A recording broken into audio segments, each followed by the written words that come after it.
on staying in the area? And Sandy says no, and sure, I'd love your help. Is there anything wrong with this scenario and Joan getting Sandy's business this way? No, that's right, because it was just a totally casual conversation. Joan did not use any sort of advertising to find Sandy as a client, nothing like that. So this scenario was all right. I want to talk for a moment about expired and withdrawn listings. Now, if you note that a particular listing has expired, then you can go ahead and contact that client, that seller, because the rationale here is if there's no agreement, if it's expired, there's no exclusive relationship. But keep in mind that if you do contact that person and they say, oh, well, you know, I've relisted with somebody else, then you've got to end that conversation, and that's the end of the line. Withdrawn listings are a little bit different in that if you see a withdrawn listing, you probably still need to contact the listing broker's office, because chances are the seller's temporarily withdrawn this listing. Maybe they had an illness in the family, or maybe they've agreed to let their realtor try a different marketing strategy. You don't know with a withdrawn listing if it's actually been a canceled agreement. So check on that first before you contact the client. Also remember that there are two types of withdrawals. There's conditional and there's unconditional. If we're talking about an unconditional withdrawal, then you're fine. If we're talking about a conditional withdrawal agreement, though, it's very important that, again, you have that seller look at that agreement and make sure he understands what conditions he might still be obligated to, because you don't want to do the interpreting for him. You want that seller to know what he's getting into if he comes to work with you at the time that he does. Quick caveat that really applies to pretty much everything we've been talking about, and that is the do not call list. Very, very important to know your state and the federal do not call laws. Because if you're calling an expired listing, if you're calling a withdrawn listing, or you're calling anybody about anything and they're on the do not call list, it could subject you to legal problems, liability under the law. So just try to avoid that as much as possible. Now I want to discuss for a moment exceptions. Exceptions to when you may actually be able to contact a buyer or a seller directly, even though they're still represented by somebody else. Start with Standard of Practice 16.4. You can contact a listing broker to find out when a seller's listing agreement expires and the type of listing that it is, whether it's an open listing, exclusive, whatever. If the listing broker tells you to go take a walk, they're not sharing that information with you. It's confidential, whatever. Then you can call the seller directly to get that information. And while you're on the phone with the seller, finding out when the listing expires and what type of listing it is, you can also discuss the possibility of entering into a future agreement with them once their current agreement has expired. Keep in mind, if the listing broker does share this information with you, then that's pretty much the end of the road, and now you can't contact the seller. But if the listing broker won't cooperate with you in this manner, you can call the seller. Standard of Practice 16.5 is basically the same thing, but it pertains to buyers. If you contact the buyer's broker, he won't give you the date that the representation agreement expires. You can contact the buyer for that information, and you can find out if they're interested in a future representation agreement with you. Moving right along, advertising issues under Article 16. General advertising is not considered an interference in an exclusive relationship so long as you're not directly targeting another realtor's client. The examples that Standard of Practice 16.2 discusses, Standard of Practice 16.2 is the one that handles advertising in Article 16. It discusses and approves of general telephone canvasses, general mailings, and distributions that are addressed to all prospects, such as a member of a club, or members of a club, or a given profession, something like that. Remember about the do not call list, though, when we're talking about general telephone canvasses. What you are strictly prohibited from under Standard of Practice 16.2 are two specific things. First of all, initiating any personal contact, any type of personal contact at all, with a seller that you know is exclusively represented, that you identify through something like the MLS or from a sign in their front yard. Can't get in touch with anybody that you see advertising that you know they're already represented. Second thing you cannot do, you cannot send mail or any other written solicitations. So like a flyer put on somebody's door. You can't do that with anybody that you know is already exclusively represented by another broker. Something that the Code of Ethics does not contain, but that we strongly recommend you still practice anyway, if you're going to create an advertisement that you're going to mail out to, a whole neighborhood or a whole section of town, whatever, there's no requirement that you put a disclaimer on that advertisement that says this advertisement is not intended to solicit anyone who's already working with another realtor. No requirement for that, but we strongly recommend that you do that because it prevents so many problems down the road. It prevents getting nasty calls from listing brokers saying, why did you send this to my seller when I'm already listed? Things like that. So it's a nice little way to deflect controversy, and we strongly recommend that you do that. Let's talk about an advertising example real quick. Realtor Karen prints an advertisement, and just to be safe and avoid conflict, she includes this disclaimer that we were just talking about. She sends the ad to each house in several local neighborhoods. Is this okay? Yes, that's right. Now, what about if Karen only mails her ad to homes in a neighborhood that already have for sale signs in the front yard? Can she do that? Absolutely not. Sometimes it's going to be hard for us to determine if, what is a general area? What is a neighborhood? It might be some spread out area. Is that a general area or a neighborhood? We don't know. And in those types of situations, common sense and the facts of the situation should prevail. So, for example, what do y'all think about this? If Karen only mailed her ad to a cul-de-sac that had 3 homes on it, and 2 of those 3 homes already have for sale signs in the front yard, I don't know. That's probably not a mass mailing to a general area. So, again, common sense, facts of the situation. And just a brief note on real estate signs, you have to have your seller or your landlord's permission before you can put a sign in their yard, a for sale sign, for rent sign, for lease sign, whatever. This brings us to probably the second most common issue that we see with Article 16 next to advertising campaigns, and that is commission issues. Standard of Practice 1616 is the one that I'd like to discuss with you this afternoon. And basically it deals with realtors who may be working for less compensation than they would like to be working for.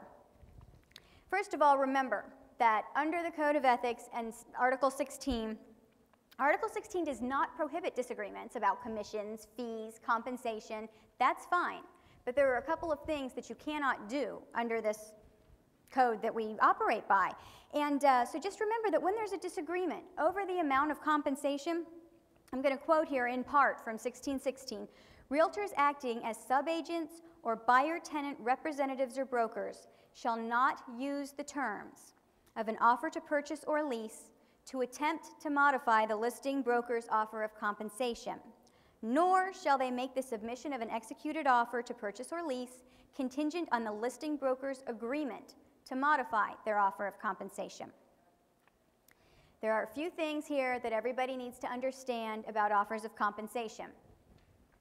First of all, in most transactions, you are going to have 3 separate contracts. First of all, the contract for purchase and sale between the buyer and the seller. Second, the listing contract between the seller and the listing broker. And third, the compensation agreement between the listing broker and the cooperating broker. 3 separate agreements that operate independently of one another. And if you will note, the listing broker and the cooperating broker are not parties to the contract between the buyer and the seller for purchase and sale. Next thing to remember, the offer of comp that is in the MLS is the listing broker's unilateral offer to pay that percentage of commission to a cooperating broker if there is a successful transaction. A successful transaction, that should also say an executed lease. A successful transaction is if there is a closing or if there is an executed lease. That's a successful transaction, but if you don't get to a closing, if you never manage to get the parties to agree and sign a lease, there is no successful transaction, there is no cooperating commission. When a cooperating broker has submitted their buyer's offer to the listing broker, she is accepting the offer of comp that is posted in the MLS unless the cooperating broker and the listing broker have already negotiated something different. And if you've negotiated something different, they're going to pay you a little bit more money than what's in the MLS, get it in writing. Because if this property closes and they pay you the offer of comp that's in the MLS, but you don't get that extra amount, Now you're going to have somebody saying, well, I never agreed to that. Potentially you could have that. And then you've got a he said, she said situation. So just get it in writing. Easiest thing. Now, oftentimes what we see are situations where a cooperating broker doesn't like the offer of comp that's in the MLS. They'd like to be working for more. And so there are a few ways to go about this ethically. There are things that you can do to try and remedy the situation. Using the contract itself to unilaterally change the offer of compensation, that's not one of the ethical things. Maybe you have a contract that gives instructions to the closing office about how they are supposed to disperse the commission. That's not the place to change the offer of comp. Permissible things that you can do to try and get more commission. First of all, you can contact the listing broker before you've submitted an offer and say, hey, is there additional compensation on the table here? Might happen, and again, get it in writing if there is. Second thing you can do, ask your buyer to pay all or a portion of your commission. If you do that, if the seller, the listing broker is going to pay some of it and the buyer is going to pay a little bit more of it, perfectly fine. Remember, you have to disclose that to all parties because now you're getting paid from two different places, but it's okay, you can certainly do that. And the third thing that you might do is sometimes the buyer will include an actual term in the contract that says the seller agrees to pay the cooperating broker X%. That's a contract term. If the seller's happy to accept it, not a problem. Then that's how you might work for a little bit more compensation. Just keep in mind in that situation that if the seller doesn't like that term of the contract and they cross it out and give it back to the buyer, that's created a counteroffer, and if the buyer wants the property bad enough, they're probably going to go ahead and accept it. But no matter what, don't use the purchase and sale contract to change the compensation yourself. Two very good points of reference for this can be found in the Code of Ethics and Arbitration Manual under Case Interpretations 1616 and 1617. Very good things to look at and know, and very good examples that you might ever want to discuss with your students. Just remember, using the contract to change your compensation, Article 16 violation, and in this type of market, we're seeing a lot of complaints in this regard. So protect yourself and know Article 16 as best you can. And with that, I'd like to thank you very much for your time and your attention. Have a great afternoon. I wanted to invite my friend Carolyn Gardner with the Florida Association of Realtors to join me this afternoon. Carolyn is the Director of Local Leadership Services for our state organization. And I had a couple of things that I wanted to ask you, Carolyn, in addition to a number of the articles we've gone over today. As you know, the cornerstone of our organization is the Code of Ethics, and cooperation between us all is so important. Even though we're competitors, we cooperate, we work well together. And Article 3 specifically talks about how we shall cooperate and work together unless it's not in the best interest of our client. But that obligation to cooperate does not talk about an obligation to compensate. So I'd like to ask you a little something about that. Yeah, and it's really important to remember the word cooperation does not mean compensation. What's the difference? Well, Article 3 mandates that you cooperate with other brokers unless it's not in the best interest of your seller. And this means allowing other brokers to show your property, providing information. Compensation means paying a fee. So you could actually have cooperation, but not compensation, right? Yes. In fact, through the multiple listing is an offer of cooperation and compensation. And if you don't use the multiple listing, then you need to have that agreement in writing with the other broker that there is going to be compensation. Carolyn, can you give me a few examples maybe when compensation is not offered? Well, office exclusive is one. Remember, the seller in an office exclusive gives a listing broker exclusive rights to market the property, but the seller and the listing broker do not agree to compensate other brokers. Oh, so if I was going to maybe take a trip and leave St. Augustine and drive to another city in Florida and want to show a buyer property, I might not necessarily get paid unless I get something in writing. Yes, because if you don't have it in writing, it's just, again, a he said, she said thing. You know what the best way to do, too, is to call the broker first, tell them that you're coming, ask if there's cooperation and compensation, and then if they agree, then you send an email saying this is confirmation of our conversation. So I'll remember that. I'll need to ask, would you cooperate with me and allow me to show the property, and then follow up by, will you compensate me, and how much will you pay me, and get it in writing. Right. Okay. Now, Carolyn, I know sometimes a broker and a seller might change their mind about compensation in midstream. Let's talk about that a little. Well, you really can't do that. Once an offer is brought in, once an offer is presented, then that offer of compensation is in cement, meaning that I can't say, well, this is a great offer, Marcus, but I'm going to pay you less. Unless, of course, you and I talk about it and you agree to accept less or accept more. But anytime that, once the offer to purchase, then that is what you are promised that you will be paid per the MLS. Also, you know, as an active broker, I bet you see some dual or variable rate commissions in your MLS. You know, we do, and that, Carolyn, dual and variable rate commissions, they need to be disclosed in the multiple listing service too, because as a cooperative broker, they have the right to know all these types of things. And if there is a dual or variable rate commission, all those terms need to be disclosed, as well as those of multiple offers on the property and terms of those as well. Because, you know, if there were multiple offers and there were a dual or variable rate commission, the listing broker might have an advantage because they might be able to sell an offer to accept a lower commission, thereby netting the seller more money. That's right. So kind of tell me, how does this work? Well, let's say, what if you listed your property for sale and you offered X% commission, but you also negotiated up front that if I brought the buyer, I'd agree to do it for Y. That could really affect a cooperating broker, as when they presented an offer and I brought my own offer, the seller most likely might be willing to take my offer due to the reduction in commission, netting him or her a higher sales value.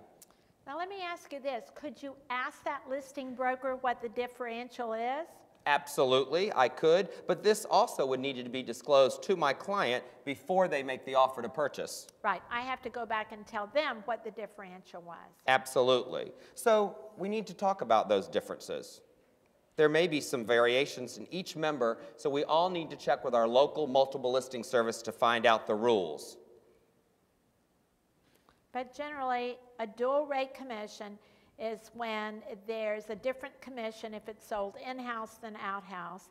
And then a variable rate could mean that the seller is going to also be allowed to sell his or her property for a separate or a different compensation You're rate. right, Carolyn. So really, there could be three under dual and variable. The seller could have negotiated the right to sell it themselves for a third level of commission.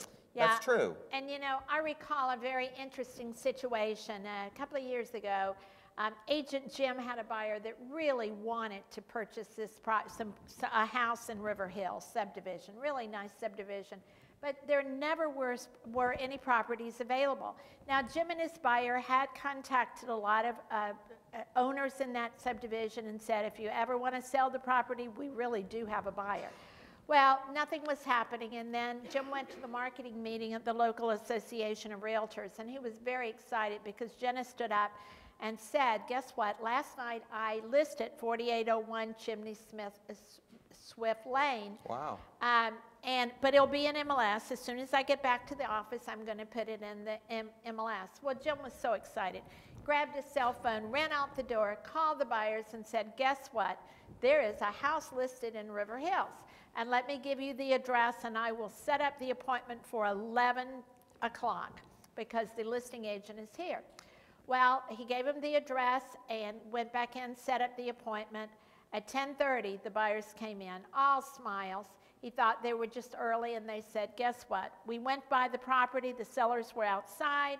The sellers said, we have one of those variable rate commissions that we're allowed to sell it ourselves if, in fact, by paying a lower commission to our listing agent. They said, Jim, that was the best news you could have given us. We'd like to give you a $500 gift certificate for the $1.2 million purchase. Now, if Jim had known that that was a variable rate commission, then he would certainly not have given the address out to the sellers, nor he would have waited and taken them to the property himself. So that's a good example of why you need to know variable dual rate and what it means. $500 on a $1.2 million sale? Wow. Wasn't his best day. Do you know of other specific instances where a seller might instruct a realtor not to cooperate or compensate a cooperating broker? Well, it's really rare because everybody knows that the best way to sell a property is to let everyone sell it, let everyone know. However, sometimes it involves an ex-husband, an ex-wife, a former listing broker that things did not go well. Now, if the seller ever says to you, you know, Marcus, I want to exclude a company from showing or paying, I think your job is to say, we don't want to do this. We just want everybody to show this property. However, recently I did have a call from a realtor who was there, a realtor seller, and she called wanting to know how to notify. And I said to her, why as a realtor would you want to do this? And she said, well, my husband and I are getting a divorce. And the reason why we're getting a divorce is that he ran away with this realtor. So I said, well, I guess that's reason enough. So when we logged in the call, we said, no money for the home wrecker. No money for the home wrecker is right. Well, Carolyn, how would I notify people if my customer, my seller, didn't want them to show the property? Well, you certainly don't want to put in MLS, Marcus Wally cannot show and sell this property. But before you come out to see the property, show the property, or before an offer is presented, the listing broker must send them in writing instructions that, based upon the seller's instructions, that they cannot show or sell the property. Now, I always say it's a good idea before that letter comes to call the other broker and explain that this is what the seller has asked you to do. Also, you need to be very specific in your instruction. Is it everyone in the office? Is it just the agent? Is it going to be no cooperation, or is it not going to be no cooperation and compensation? So you need to get those instructions from your seller, and then you need to communicate that to that broker. And like you said, it really is important for me to try to express to the seller the value of the cooperation and the exposure, but if they insist, at least now I have some guidelines. Right, absolutely. Are there any other SOPs in Article 3 that you think are important, Marcus? Yes, there are actually 3 more standards of practice. When seeking information from another realtor, I should always identify myself right up front as a realtor, and if I have an interest for myself or for a client. I shouldn't waste the other realtor's time. Hi, it's Marcus Wally with Coldwell Banker. I'm interested in looking at your listing because I may want to buy it myself. Okay. Also, if another realtor calls on the property and there's already an executed contract on it, I should probably disclose right up front its status and let them know any contingencies on the property and explain that to the other broker. And finally, I know I have the duty to always disclose anything that I know about the property or the terms of the contract, so I will always want to disclose pertinent facts to the listing realtor prior to as well as after the contract is signed, and that goes for leases as well. Keeping people informed so there's really no unpleasant surprises at the end is the key to a successful transaction. You know, I'm selling a property right now up in St. Augustine, and I remember when I sold it to the folks, to my surprise, as a new realtor, the property line on the east side of the property was right up against the eaves, basically no side yard. I used our good instruction just recently because that family came back to relist the house with me, and when I received a call from one of my friends, I made sure they knew right up front, we don't have much property on the east side, it's basically on the eave line. No surprises, don't want to get into an agreement to only have a tango or have it fall apart at the end. If we have a little bit of time, let's talk about a few more articles. Okay. What about Article 6? That's kind of timely because today, in our changing environment, we always seem to get involved with other opportunities. Many of us are involved with companies today that might have a title end, might have a mortgage end, might even be involved with a specific home inspection company. And I know that sometimes we can receive compensation from just referring our customers to those additional areas. Except that if you refer, don't you disclose? Absolutely. Everything must be disclosed. If I'm going to refer you to a mortgage company and we're going to receive some type of compensation, home inspector, even if you had family that owned a window treatment store, or I had family and I referred my customers to my family and they got a large blind order or window treatments and I received something, that would need to be disclosed up front. Loud and clear. Loud and clear. You know, I get a lot of calls on Article 9. Realtors forget to have everything in writing. You know, it's really important, especially for extensions, price changes, and one that occurred recently when there was a change in compensation. The two realtors verbally agreed that no commission was going to be paid to the cooperating or the selling broker because he was also the buyer. But you know how the story ends. Before closing, the buying realtor insisted that she be paid the amount that was in MLS. And then she went to the closing agent, showed him the MLS, and at closing she got the check. Wow. A simple email confirming that the two brokers had agreed that the buyer realtor was not going to receive a commission would have saved her thousands of dollars. Now she has to go to court.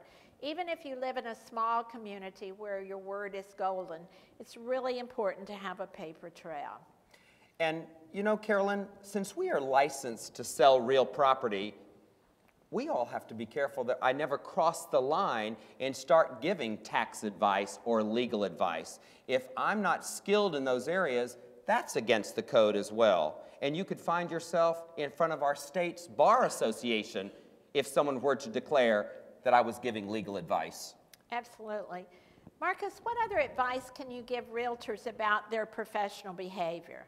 Well, there's something that the National Association of Realtors has called Pathways to Professionalism. And I think that we should all have a copy of that and be aware of it. Pathways to Professionalism. Carolyn, there's something that we call in our industry, as you know, realtor etiquette. Realtor etiquette. And that Pathways to Professionalism covers professional courtesies. Give me a couple of examples. Well, it's not uncommon for me to be showing a number of houses and find myself running late. A professional courtesy would be to call the listing broker and let them call their seller and let them know that I'm running a little bit late. Another example might be, I know I've got the appointment, but I've always made it our practice to knock loud, hello, hello, as I'm opening the door, just in case someone forgot about the appointment or I catch somebody stepping out of the shower. So what about respect for the property? We as professionals always treat all properties like our own. I'm courteous. I turn the lights off before I leave. I'm not going to let people light up inside someone's house. I'm careful if people are trying to bring any type of food or beverage into the property. That's not right. Or pets. Or yes, or pets. Yes, no. This is someone's home. It's their value, and I need to treat it and take care of it like my own. You know, I have a story I want to tell you. I always call it my Three Bears real estate story. But a realtor was showing a property, an occupied home, had a couple there, and she got a call on her cell phone that her granddaughter needed to be picked up at the daycare center. Mindy's mother hadn't come to get her, so Grandma needed to do it. But instead of putting the buyers into her car and going to pick up the daycare and come back or do whatever they want to, she left them in the home. And so the sellers came in, opened the door, and, you know, here was Mama Bear and Papa Bear sitting in their chairs, and they're like, who are you? And they explained that they were looking at the home with the realtor and that she left and she'd never come back. So the seller said, well, who is your realtor? They didn't even remember her name. So the sellers had to call the listing agent. The listing agent had to come and pick these people up. They checked through the lockbox thing to find out who had shown the property, right, and get these people back to their hotel and to their rightful owner. So needless to say, the sellers were not happy, nor the listing broker, nor the people that had been left in the home for over an hour. Nobody got any warm porridge on that one. No, absolutely. Well, you know, Carolyn, pathways to professionalism, etiquette, doesn't just stop with my customers.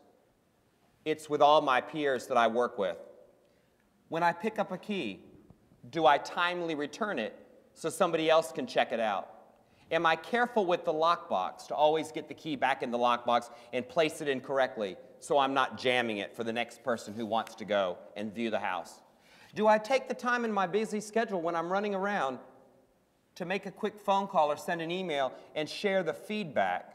Because I know that that's something that's valuable to me, and I know how it is to chase someone down to find out if you like the house, was it priced correctly, is it something that your customer would be interested in? Because I need to get back with my folks, my sellers, and let them know. So there is a lot of professionalism and etiquette that not only go on with our customers, but go on with us as realtors and friends. Absolutely. Well, thank you, Marcus, for taking the time to share that with me. I have the privilege of introducing a very unique realtor. Everyone in Florida knows Al as Mr. Ethics, but he's also known across the country because he does a great deal of training and teaching and is an outstanding speaker. Al started out as a very popular radio disc jockey in Miami, and people are still talking about his wonderful show. If you ever get to see the TV show or movies about Flipper, you'll see Al the actor. If you're in court, you may find Al the expert witness. And if you are learning how to be a wonderful realtor and all the interesting things about procuring cause, you listen to Al Liebert, our instructor. Thank you.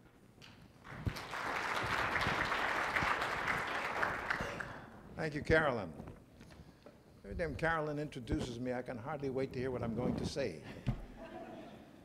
By the way, Carolyn, I was listening to your explanation of dual rates and the difference between in-house. Carolyn, we'd never say outhouse. Nice to see all your smiling faces, and it's nice to see the rest of you too.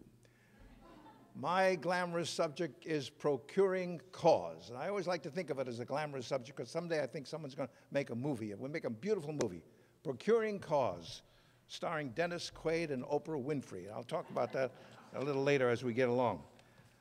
There's a new contractual issue I do want to bring up before I get into it. Realtor working with a buyer. This buyer writes an offer. This offer is accepted